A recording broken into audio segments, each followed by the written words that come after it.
Hello and welcome. Today we are going to continue looking at how we can build more of our information and technology skills and grow as good digital citizens by exploring how we can determine if what we're finding online is factual and accurate. Currently, we live in a digitally driven society. Nearly all of us has some sort of device within arm's reach at any given moment. And in so many ways, this digital connective ability is great and exciting. Most of us can access easily and immediately whatever information we are needing whenever we think we need it. We can investigate next week's weather. We can see what time a movie starts. We can find the score of last night's Astros game in a quick internet search, and we'll have our answers instantly. Unfortunately, though, not all websites and information providers are reliable. Sometimes people report before they have all the information, or they publish ideas that they believe to be true. And sometimes people will post things that they know are deliberately misleading. Because so much new information is being posted and shared constantly, it has become nearly impossible for all of this to be checked and regulated for accuracy. Which means that at any given moment, we can be searching for facts and instead find fake news. What this also means for us as we strive to be good digital citizens is that we need to learn how to separate the true from the not, so that we can first feed our brains with the facts, and then so that we can in turn report and share with others correct and appropriate information. The question we will be discussing is how. As you get more into your research and into your web searches, how can you make sure that the resources you choose are quality and factual? The first step we should take as researchers and good digital citizens is to consider our sources. To do that, we need to think about who provided the information we are examining and who benefits from what is being shared. Generally, the point of any digital resource is to inform.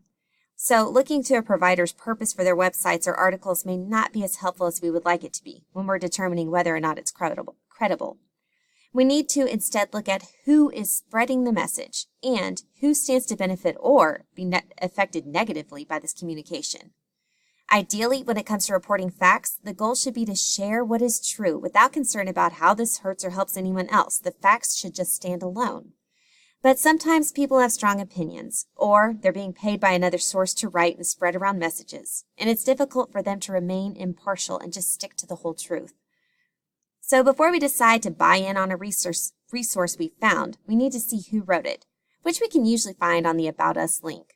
But, for example, if we found a resource written by Batman that's all about Superman's weaknesses and faults, we would need to consider that maybe this article is a little bit biased.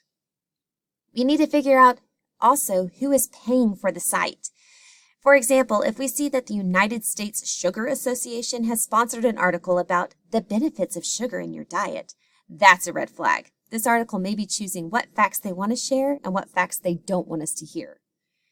And we need to think about whether or not this resource benefits someone or hurts someone else. I provided some resources to help you with your research, but remember, it is still your responsibility to be a fact checker and determine if what you found is accurate or misleading. These search engines, Kidtopia, Kids Search Engine, and KidRex, may help you when you begin with your research. As you look at these sites, notice that they're mostly ad-free, which sometimes helps us see that the resource providers aren't being influenced by someone paying them.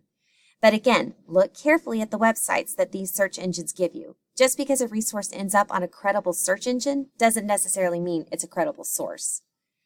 On the note titled Research are some websites that can help you pull factual information for your research topics. Britannica Kids is an online encyclopedia, which means it's a huge collection of all types of subjects and their supporting facts. National Geographic Kids and Kids Discover have a lot of factual information specific to animals and geography, and the Smithsonian's History Explorer is a resource for events and people throughout history. On the Keep Exploring note, I have additional websites that can aid your research or can be a good jumping off point as you're considering ideas or forming questions you want to investigate. PBS Learning Media is a fun site with videos and interactive lessons broken into different curricular subjects like math, science, language arts. The Pulitzer Center is a well-respected fact delivery, and it focuses on current events. The site also provides a lot of news reports and special interest stories from journalists. And Explore, that one's just for fun. This website is a collecting point of dozens of live webcams following different kinds of animals throughout the world. It's a great stop for building your curiosity. This last note highlights some sites that can help us be good digital citizens. Kid Citizen provides videos and brain-growing questions that help us think about citizenship and how we participate and contribute to our society. The Common Sense Media link, that's really intended to be more like a link rather than a connection to that whole site. This link is supposed to be a good stop for you to help get some more information regarding this fake news idea and determining when our sources are accurate and credible.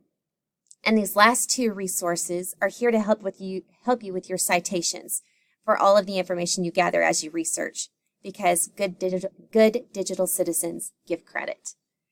Determining the value and credibility of resources and the information we receive is a life skill that each of us needs, not just for research purposes, but for daily functioning in our digital society.